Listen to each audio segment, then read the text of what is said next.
Hello friends, welcome to our channel.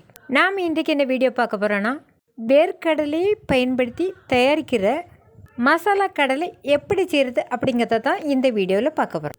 இந்த மசாலா கடலை சாப்பிட்றதுக்கு கிறிஸ்பியாக இருக்கும். இந்த மசாலா கடலை செய்ய தேவையான பொருட்கள் என்னென்னங்கிறத இனி பார்க்கலாம்.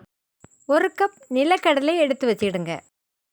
நிலக்கடலை எடுத்து வச்ச அதே கப்பில் 1/2 கப் அளவிற்கு கடலை மாவு எடுத்து வச்சிடுங்க. 2 டேபிள் ஸ்பூன் அளவுக்கு அரிசி மாவு எடுத்து வச்சிடுங்க. 2 டீஸ்பூன் சிகப்பு மிளகாய்த்தூள் எடுத்து வச்சிடுங்க. 2 கொத்து கருவேப்பிலை எடுத்து வச்சிடுங்க. 5 பல்லு பூண்டை எடுத்து தோலை நீக்கி தட்டி எடுத்து வச்சிடுங்க. மசாலா கடலைக்கு தேவையான தூள் உப்பை எடுத்து வச்சிடுங்க. மசாலா கடலையை பொரிப்பதற்கு சமையல் எண்ணெயை எடுத்து வச்சிடுங்க. மசாலா கடலைக்கு தேவையான மிக்சிங்கை ரெடி பண்ணி எடுத்துக்க போகிறோம். அதுக்கு ஒரு மிக்சிங் பவுலை எடுத்துக்கிடுங்க. எடுத்து வச்சுருந்த வேர்க்கடலையை சேர்த்துக்கிடுங்க. கடலை மாவை அது கூட ஆட் பண்ணிக்கிடுங்க. வீட்டில் இந்த மசாலா கடலையை 5 நிமிடத்தில் ரெடி பண்ணி எடுத்துடலாம். உப்பை இதில் சேர்த்துக்கிடுங்க. சிகப்பு மிளகாய் தூளை சேர்த்துக்கிடுங்க. உங்களுக்கு காரம் அதிகம் பிடிக்கும்னா கூடுதலாக எடுத்துக்கிடுங்க. அரிசி மாவை இதில் சேர்த்துக்கிடுங்க.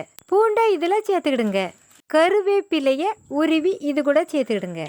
சூடான எண்ணெய் 1 டேபிள் ஸ்பூன் அளவுக்கு சேர்த்துக்கிடுங்க. சூடான ஆயிலை சேர்த்த பிறகு மிக்ஸ் பண்ணிக்கிடுங்க. இனி இது கூட கொஞ்சம் கொஞ்சமாக தண்ணீரை சேர்த்து மிக்ஸ் பண்ணிக்கிடுங்க. இதே போல் வெஜிடபிள் வீடியோக்கள் வேணும்னா எங்களோட சேனலை சப்ஸ்கிரைப் பண்ணலைன்னா சப்ஸ்கிரைப் பண்ணிவிடுங்க. அதிகமாக தண்ணீர் சேர்க்காமல் மிக்ஸ் பண்ணிவிடுங்க. இதே போல் மிக்ஸ் பண்ணி எடுத்துக்கிடுங்க. மிக்ஸ் பண்ணி எடுத்து வச்சுருக்கிற இந்த கடலையை இனி பொரித்து எடுத்துக்க போகிறோம். ஒரு பாத்திரத்தில் எண்ணெய் ஊற்றி வச்சுருக்கேன். எண்ணெய் சூடாயிட்டு ரெடி பண்ணி எடுத்து வச்சுருக்கிற மசாலா கடலையை அதில் போட்டு பொரித்து எடுத்துக்க போகிறோம். ஆயில் சூடான பிறகு ஸ்லோ ஃப்ளேமில் வச்சு இந்த மசாலா கடலையை பொரித்து எடுங்க. மசாலா கடலையை எண்ணெயில் கேர்ஃபுல்லாகவே போடுங்க. மசாலா கடலையை மொத்தமாக போடாமல் ஒத்தையாக போடுங்க. கடலையை திருப்பி விட்டுக்கிடுங்க. லைட்டாக கலர் சேஞ்ச் ஆனதை எடுத்துருங்க. இந்த மசாலா கடலையை அதிக நேரம் வேக விடாதுங்க. இந்த அளவுகள் படியே மசாலா கடலை செஞ்சு பாருங்கள். பேக்கரியில் வாங்குகிற மசாலா கடலையை போலவே டேஸ்ட்டு சூப்பராக இருக்கும்.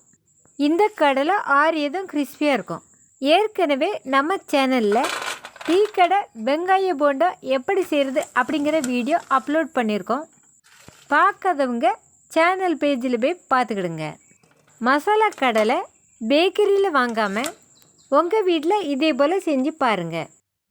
இந்த வீடியோ பிடிச்சிருந்தா லைக் பண்ணுங்கள், கமெண்ட் பண்ணுங்கள், ஷேர் பண்ணுங்கள். எங்கள் சேனலை சப்ஸ்கிரைப் பண்ணலைன்னா சப்ஸ்கிரைப் பண்ணிக்கிடுங்க. மீண்டும் மற்றொரு வீடியோவில் சந்திப்போம். நன்றி, வணக்கம்.